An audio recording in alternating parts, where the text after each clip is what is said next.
And therefore, when you are in such a situation, you have to, if there are some errors and there are some weaknesses, you have to overcome them. You have to find your weaknesses, because invariably there will be some chinks in the armor. The incidents that you're talking, and of course I had narrated it last time when we were talking, was it was just about to get dark. And I saw a couple of terrorists about 300 or 400 meters away, just walking away. And that's the time I needed my rocket launcher to do an airburst. And it was, since it was getting dark, you had to put clicks on the rocket itself to achieve an airburst. And he wasn't able to see the clicks, and he wasn't trained to hear the clicks, right? And so we lost out a couple of very critical seconds, and they just disappeared in front of my eyes. So it pinched me majorly to have terrorists just walk off while we were there.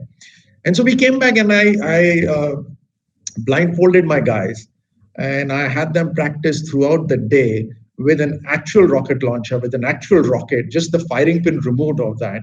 And we would make them practice, and within seconds, they should be able to launch a rocket at the given distance. So yes, we did all of that, and you do it not because you're competing, not because you want to be better than somebody, as in terms of a competition. You do it because you want to survive, and there's nobody who can be better than you. So the terrorists must fear us. When will they fear us? They will fear us when we are just too good in every department of this whole this warfare. So yes, training, visualizing, being able to come up to overcome the weaknesses. Somebody tells you the weakness and you overcome that. Seeing the competitors, you got to analyze the competitors as well, and you must learn from your competitors. Study them, learn from your competitors, and beat them at it. One of the occasions when I didn't have enough resources, enough funding, I started reading the interviews of my opponents, the best ones, the ones who were winning the Olympic golds and creating world records. I just started reading their interviews. I wouldn't miss even a single one of them. I said, somewhere they will reveal as to what they are training, and I'll use the same training to better myself. And that's what happened. My first Commonwealth Games gold, I remember, the then Olympic gold medalist was Richard Falls of England, in his own country, right? And he walked up to me and he said, congratulations. I said, thanks, Richard, for your help. So he was baffled, and he says, what do you mean my help?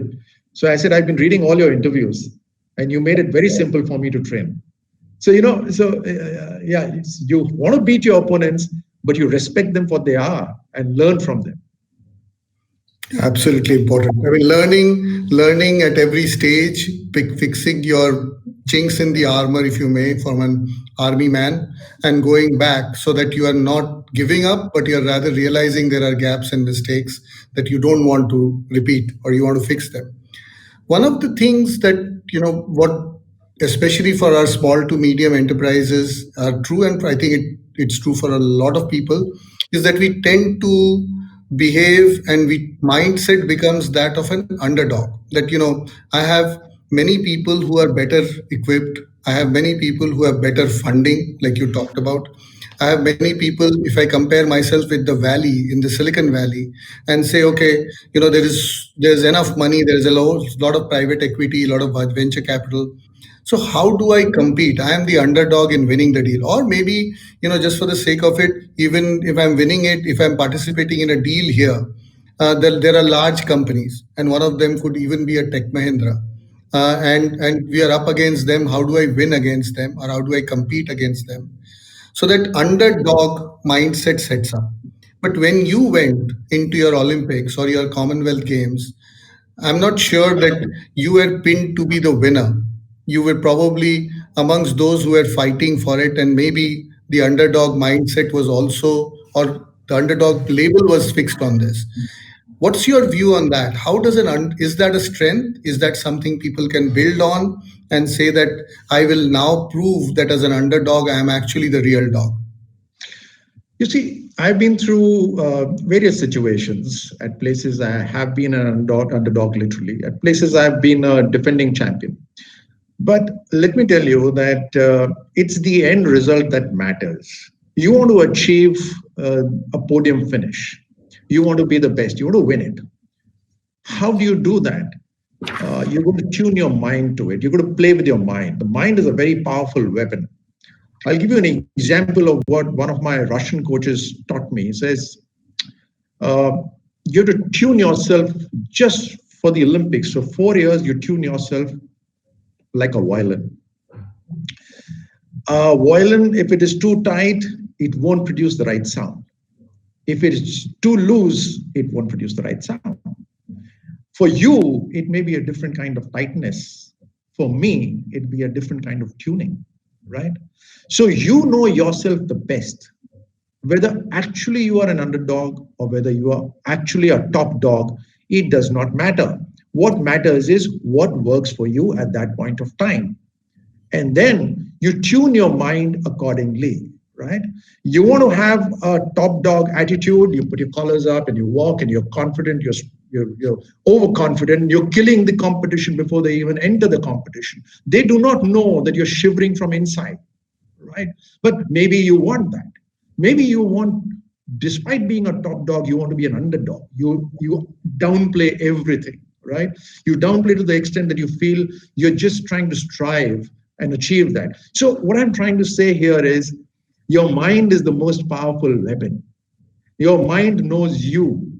What is required to reach a podium finish? You tune yourself accordingly. Absolutely. Absolutely. I know I'll wait for some of these questions that are coming up, but while they come up, I think, You mentioned resources. So allow me to say here please. that resources don't win you competitions. Resources don't necessarily are the key element of winning, of doing well. If you recollect, I mentioned 4 or 5 things which did not have resources. Actually, I mentioned about passion, I mentioned about knowledge, I mentioned about action, and I mentioned about belief. Right. So resources is there, but not the highest priority, because despite having resources, you still may not be able to really finish the best. So what is really important is your will to do well, because you will find methods of overcoming resources, or you will find methods of dealing with limited resources as well. Right? You take the example of just sports competitions. You don't find winners from only developed countries. Right? There are people from underdeveloped nations who are beating the hell out of the developed nations. Right? It's finally how strong is your will? How much do you want to achieve? And it's just not on the last day. It's over a long period of time.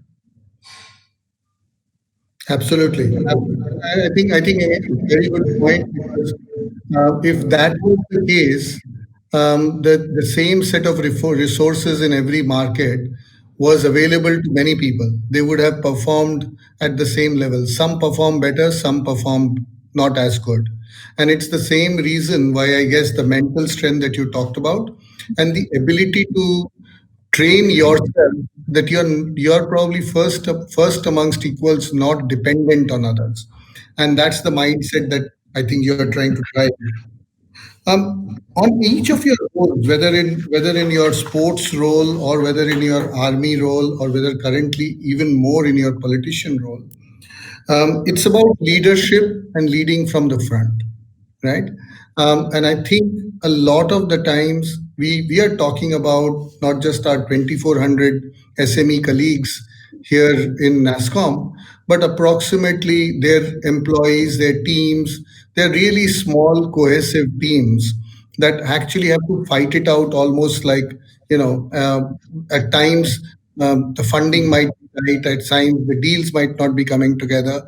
You might be wondering how you will finish the year, especially more true this year than every year. From leading from the front perspective, and that being more important, what what would be your guidance and what would be your suggestions to all our leaders in terms of what is a leadership trait that you would want people to develop and inculcate among themselves and their teams? So now, obviously, lead from the front, leading by example. are things that we often hear. Your men, your team needs to have a certain amount of confidence in your leadership. They need to have an inspiration coming from not just your knowledge, but also your actions. They need to see positivity in the leader. They need to see hope in a leader.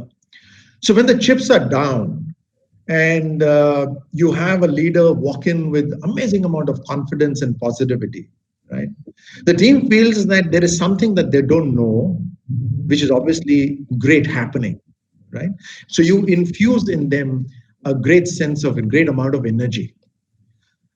Uh, and that is the kind of a spirit that is required, especially in times like today, when a leader is capable of saying that we can still achieve things, we can still accomplish things, we will get this deal, we will get this order, we have the best product, we just have to tune it even better, things to that effect. And encourage the team to do something which is more than their capability. If the team is achieving just what they are capable of, right, that's not good enough. The team has to continuously try and do something more than they are capable of. And that's where the leader comes in. And of course, that would mean taking care of their family, taking care of their distractions, which possibly can be there, so that they possess the same passion that the team leader has. How can you infuse that passion in them, right? What what chord in your team do you need to strike to get them to deliver more than that they're capable of? So this is what a leader ought to be doing. And a leader needs to visualize things ahead so that he's prepared for it. So you already have answers to situations that can come up. And that is how your team is going to have confidence in you, because anytime that various situations come about and happen, the team leader is not perplexed. He's not taken aback. He has a response to it, and this response is because he's able to visualize ahead. So a team leader has to do much more than anybody else. He has to have this. He has to know the subject as much as his team, and be able to deliver much more. So this is a continuous exercise that is required. I'm sure people who've reached up to this level, Jagdish, I'm sure you in your life and many people who are listening to this have already done that, right? And there are moments of weakness as well. So a team leader, it's all right to be human, right? But more often than not, a leader has to demonstrate amazing amount of confidence and ability. Absolutely true. When the chips are down, times are tough, you're the guy who's standing and making sure your team's feeling that you truly mean what you're saying and you're going to make them across this difficult times. You in your life would have had many such mentors and many such gurus in your different phases. Any one or two that you would want to sort of talk about and learning from them? I know there are only 5 minutes to go before we close, but I just want to make sure that we leave that and then one final question. So Jagdish, I've learned from literally anyone who can teach. So I believe that when you are willing to learn, there are lessons available in the environment. You will learn from your driver to your peon to your mother to from your wife to from your colleague, from your competitor. There'll be something good happening, and you will be able to absorb that. So you'll be able to observe it and absorb that, provided you are on the lookout for it, right? So when you are in a learning mode, or you can say that, we always say that we are always students of life. But how many people really feel they are students? More often than not, we are teaching or we are preaching, and we are shut off to anything new. We are shut off to anyone coming up with any sort of criticism of what we are doing, right? Uh, in a situation where it's do or die, you will certainly listen to all the options, right? Especially when you don't have one, you will listen to all the options and then pick up the best one because there is no second chance. But here, because things become so comfortable, we are in that comfort zone that we feel nothing new is required. We feel we know everything.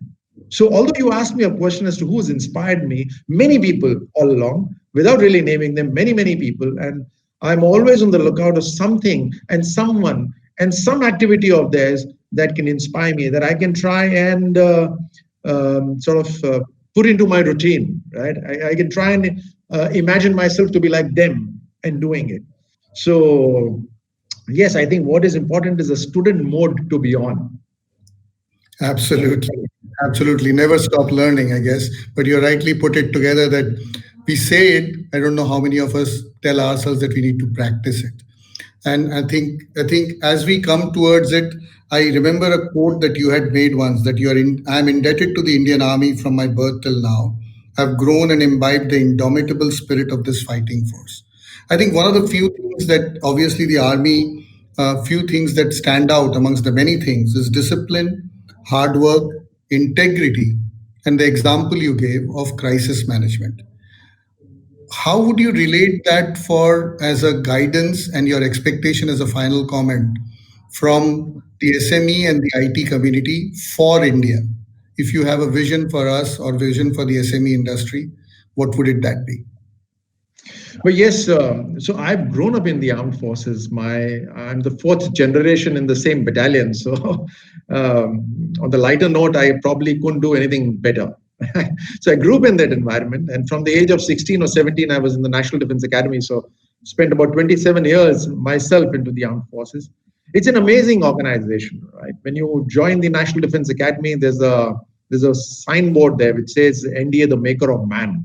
So you enter as young boys and you leave the academy as men. And when you go to your battalion, you are continuously being assessed by your Javans. You know, they might salute you, but you don't earn their respect till the time they know that you really deserve their respect. So you have to become better than each one of them. And so you have to go through that entire activity of whatever they do, and your example has to be superior and better than any other example. So yes, if you think like armed forces, you are the last wall between the enemy and the nation. And so if you think like them, then the solutions that you all are finding, you are the last wall. After that, there is no other solution. So it's not for your profits that you're doing it. You're doing it because that's the core survival. You do it because you want to stay alive, right? And you do it because you believe you are the best in it. That's why you've been chosen. That you are in that position for that reason. You haven't reached that place easily. You worked hard for it, and therefore you have the capability of doing it. So either you have the guts to stand your ground and fight through the wall, or you give way to the other to others. Either of these things is going to happen. Either others are going to take over and you will fall behind. Are you willing to do that? If you're not willing to do that, you are a fighter. And if you're a fighter, then you've got to find solutions where solutions are not visible. If the solutions were visible, you're not needed. Somebody else can as well walk from there. Where there are no solutions, that's where you as a champion have to come up with solutions and go through it. It's simple belief. And I'll tell you, I'll give you an example of one of my competitions where I was not the best. And this was my second Commonwealth Games. So I'd won my Commonwealth Games in 2002, and this was 2006 in Melbourne, and I was the defending champion. And I was struggling, and I didn't have a solution because my training was weak. My competitor, my coach was competing with me, who knew my weaknesses. And so I was in a mental state where I was losing. And just 2 days short of it, I told myself that I accept. I accept what is. Let me not sort of, what's a good word for it? Try and flap my wings unnecessary. Let me just accept it. And the ability to accept what is and still do my best opened up the capability to perform better. And suddenly, in 2 days, I started doing well, and I ended up winning the competition, where everybody was surprised purely for the reason that I realized that nobody else but me is going to be here. I will not be replaced by anyone. I have to deal with it, and I will deal with it with a calm mind. I will accept what is, and when I accepted what is, the performance became better. Thank you. Thank you. Absolutely stupendous. We could have had more and more time with you, Colonel Rathore. It's always been such an enriching experience because you have so many experiences and so many starters of life that you've experienced in, whether it's sports or army and politics. But all I can tell you is that as we finish this session, you have inspired many, but you've definitely inspired more than 1,200 odd technologists today and their teams to do better for India, to make our visions come true and to make their visions come true. Can't thank you enough for inspiring us with the mindset of a winner, which is what takes to make sure that we are winning in this world and winning in our competition. Thanks No, a thank lot. you. Thank you Very, very. so much. Thank you so much. I mean, it's an honor for me to be sharing the stage with you and being able to connect with so many people. Um, I'm sure there'll be occasions where we will meet in person, and I look forward to those days. Thank you so much, and I wish you all the best. And at the end of it, I'll repeat it that we all are proud of the work that you all are doing. Thank you so much. Thank you, sir.